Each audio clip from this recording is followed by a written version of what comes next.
ಭಾರತದಲ್ಲಿರುವ ಹೆಚ್ಚಿನ ಜನರು ಈ ಮಹಾನ್ ಯೋಧನ ಬಗ್ಗೆ ಈಗ ತಿಳಿದಿರಬಹುದು. ಇಮ್ಮಡಿ ಪುಲಕೇಶಿ ಕರ್ನಾಟಕದಲ್ಲಿ ಜನಿಸಿದ ಬಾದಾಮಿ ಸೇರಿದವರು. ಚಾಲುಕ್ಯ ರಾಜವಂಶವು ಸರಿಯಾದ ಉತ್ತರಾಧಿಕಾರಿಯಾಗಿದ್ದರು.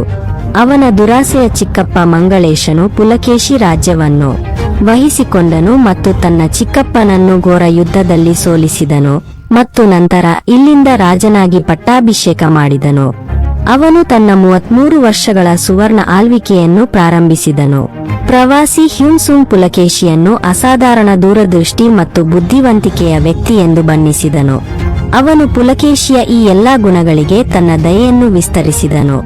ನರ್ಮದಾ ಕದನದಲ್ಲಿ ಭಾರತದ ಉತ್ತರದ ಬಹುಭಾಗವನ್ನು ಆಳುತ್ತಿದ್ದ ರಾಜ ಹರ್ಷವರ್ಧನನು ದಕ್ಷಿಣವನ್ನು ವಶಪಡಿಸಿಕೊಳ್ಳಲು ಪುಲಕೇಶಿಯ ವಿರುದ್ಧ ಯುದ್ಧವನ್ನು ಮಾಡಿದನು.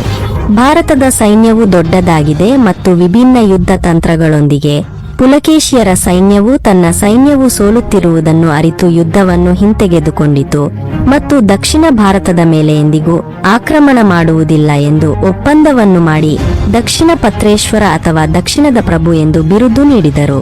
ಪುಲಕೇಶಿ ಇಲ್ಲಿ ಗಮನಿಸಬೇಕಾದ ಸಂಗತಿಯೆಂದರೆ ಪುಲಕೇಶಿಯು ತನ್ನ ಜನರನ್ನು ರಕ್ಷಿಸಲು ಈ ಯುದ್ಧವನ್ನು ಮಾಡಿದನು. ಹೆಚ್ಚು ಭೂಮಿಯನ್ನು ವಶಪಡಿಸಿಕೊಳ್ಳುವ ಮಹಾನ್ ಉದ್ದೇಶಕ್ಕಾಗಿ ಪುಲಕೇಶಿಯು ಈ ಒಪ್ಪಂದವನ್ನು ಒಪ್ಪಿಕೊಂಡು ಯುದ್ಧವನ್ನು ಮುಂದುವರಿಸದಿದ್ದರೆ ಚಾಲುಕ್ಯರ ಸಾಮ್ರಾಜ್ಯವು ಸುಲಭವಾಗಿ ರಾಷ್ಟ್ರದಾದ್ಯಂತ ಹರಡುತ್ತದೆ.